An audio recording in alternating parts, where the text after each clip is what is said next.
What is going on, guys? Steve back at ARW here. Just wanted to make a quick video as an update to our '01 Civic project, the car we did a K-swap in. Got a few messages on the page, and a couple people have PM'd me asking about if I were to sell it, how much is involved, how easy it was. I don't think that not that I know of. I'm not saying that we're the first for sure, but I don't know of anybody else in Spokane that's done a swap in one of these cars, a K-swap. So since we posted up, we've got a lot of interest in it. So I just wanted to kind of go over some of the ins and the outs and how easy some of this stuff was and some of our obstacles and hurdles. And yeah, so we'll start with the car. The car's an '01 Honda Civic, the ES. She's pretty rough. That was the intent on the car. We didn't want something really nice. I mean, we did want something really nice, but usually these cars hold their value pretty well. So for something really nice, we would have been paying a lot of money, and that wasn't the true form of the project. I mean, if we would have found a really nice one with a bad motor or tranny, we would have gone that route, but it just never came to fruition. So this car popped up in Montana. I think the girl was asking $300 for it, said it didn't drive. It ran, but it didn't drive. Something was wrong with the transmission. So, a handful of pictures later, and we were on our way to Montana and secured it. And the funny part is the girl said that we would even have to push it on the trailer. It wouldn't even, if you put it in drive, it wouldn't even drive up on the trailer. So just to see what would happen, we got there and put the ramps down, and I put the car in drive, and it took right off.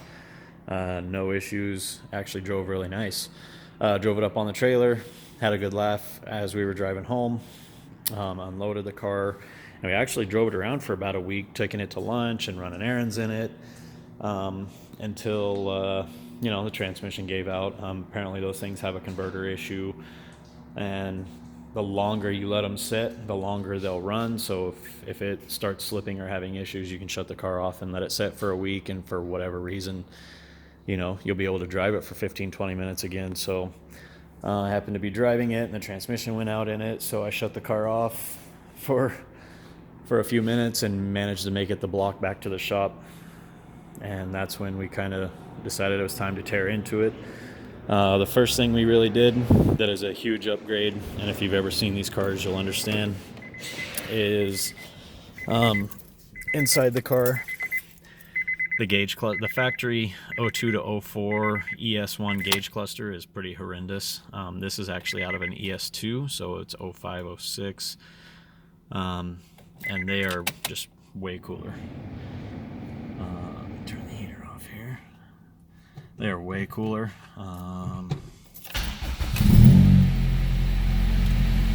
Way cooler to deal with. Everything's so much nicer in the gauge cluster. So Brian we went to pull and save, got the gauge cluster. Brian wired it in. Pretty straightforward. There's a few write-ups on how to do this stuff, so he got everything working phenomenally. So that was super awesome. There are some lights down here, like the immobilizer, airbag or SRS, things that this car had that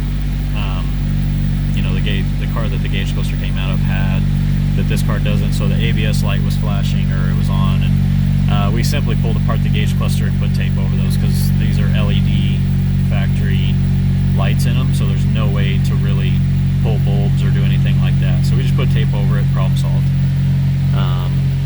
So yeah, the gauge cluster was pretty much the first thing we did. I actually think we did that when the car was still running. And we'll pop the hood here. And so yeah, basically we're into the car about $300, probably let's call it $20 for a gauge cluster. Get the hood put up here. And then we kind of started the swap process. I think the first parts we really accumulated were the transmission. I got from a guy who had it torn apart, said there was a few issues with it, but just didn't want to deal with it anymore, didn't need it. Got the transmission, we put it back to, I took some parts, put it back together. It does have a little bit of bearing noise. I mean, I didn't inspect it like super intensely, so we'll probably have to pull it out and change out a few bearings. So yeah, transmission 6-speed out of an 0204 Type S. Nothing into that. We made an intake. The harness, the engine harness is out of an 0204 RSX. It actually goes into the firewall like where a factory RSX would and goes straight to the ECU. The ECU is a K-Pro V1 that we actually had one of our buddies that had it in a car that he bought, and he wanted to do something a little bit nicer than V1, and we made him a good deal on a Haltech plug and play, and basically we tuned the car in exchange for the V1. So we, essentially the V1 we're no money into. The motor would have probably been one of the more expensive things, but we got a really good deal on that. For one, Spalding's had this motor, and I guess it had been there a little while, so we were able to work with them on getting the motor for a good price. And then one of our really good customers, we put his car on flex fuel or ethanol, and he was uncomfortable keeping a drum of fuel at his house. And he has a kid and just didn't like the idea of having something that's really flammable at his house. And his proposition was, if you let me keep my fuel at your shop, I'll buy you the motor. And, this is for as long as I have the car. So, if he would have had the car 2-3 years, we would have kept fuel here for him as long as he had the car. So he paid for the motor in exchange for us keeping fuel for him. Obviously these aren't everyday conditions for any person that walks in. So we just got really lucky on the motor and the transmission, and I had you have to use an RSX radiator, and I had a customer that we swapped out his stock radiator for an aluminum, so I had a stock RSX radiator, in a closet. This is 3 or 4 years ago that I didn't know what I was ever going to use it for, but I held on to it, and lucky on that. Probably the next most expensive thing would have been the mounts. They do obviously make mount kits. Hasport, Innovate all make mount kits for this, but keep it in the spirit with kind of what we were doing with the car. It was originally going to be kind of a race car, so we're just like, let's just solid mount the thing. So it's got, you can see we used some scrap material and made some pretty decent mounts. When you get mount kits, this is where they mount to anyway, and we kind of went off of that. The subframe you use out of an RSX, so if you have an EM2 or an ES1 or an ES2, you use an RSX subframe to swap a K in. And lucky for us, our buddy Adam had an RSX that he was kind of going towards a drag car with, and the suspension, the McPherson strut suspension on these cars doesn't really work that well for drag racing. It's hard to get them to 60 foot like they need to. So he kind of scrapped the RSX thing and went and put all of his K-swap stuff into an MR2, and in return, that opened up a lot of parts off of his RSX. Not a lot of parts, but the parts that we needed. So we ended up getting the subframe. He made us real happy by saying, if you guys want the subframe, just get at it. I think he's going to end up doing something with it, so when the time comes, we'll have to help him source another subframe or figure something out. But yeah, you use the RSX subframe, and the motor pretty much mounts to that in the front and the rear.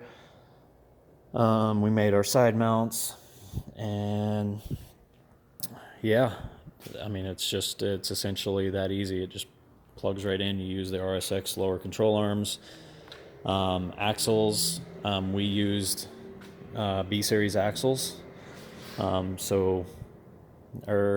think the passenger side is B-series, and then the driver side is 0204 RSX base. That's what we found that's working for us so far. So axles are relatively easy to deal with. They go right into the hubs. Yeah, everything's good there.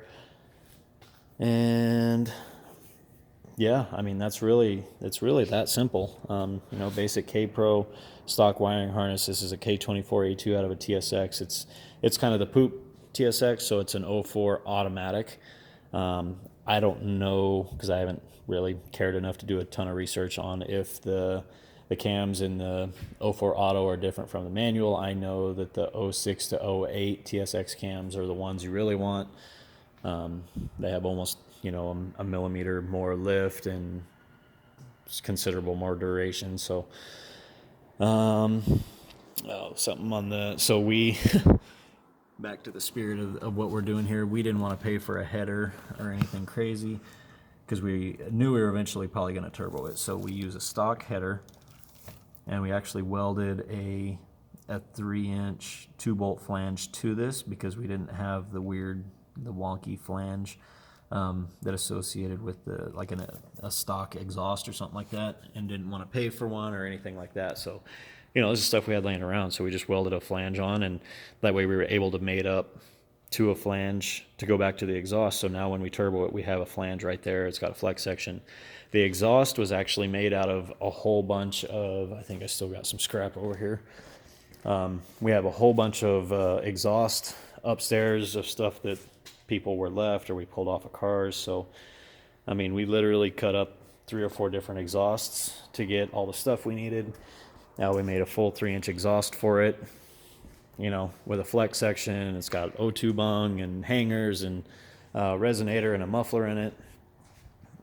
So, I mean, we, other than some welding wire and some gas, we're nothing into the exhaust. Like I said, the whole idea of this car was to be super budget and to have a lot of fun with it and to learn and figure out stuff because, like I said, I know we personally haven't done a swap into an ES or an EM2 chassis or anything like that. So we learned a lot. Pretty straightforward. I mean, all the stuff you normally find in an RSX, you can find in these. Cool thing, we got an EP3 OEM idler pulley, which I may eventually go back to power steering. I got to see if the pump will even clear and sit there, because this thing is kind of a bear the way that these racks work. I'm not sure the validity of being able to use like an EP3 electric rack, if that's even possible. Something that I may look into, but yeah. So this is the basics, the ins and the outs of what our little project here is about. The car is an absolute blast to drive.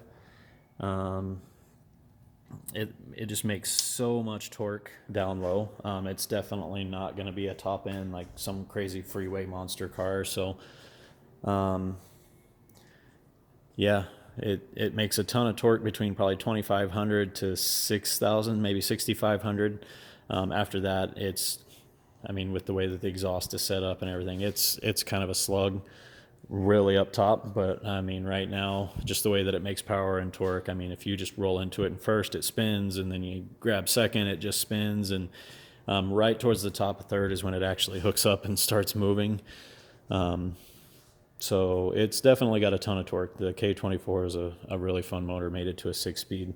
You just drive around town and like just cruising, on a 35, 40 mile an hour, you're going to be in 6th gear with the way that this makes torque. So, yeah, it's just a lot of fun, and just wanted to share this with you guys on kind of where we're at and what we're into it. Super basic.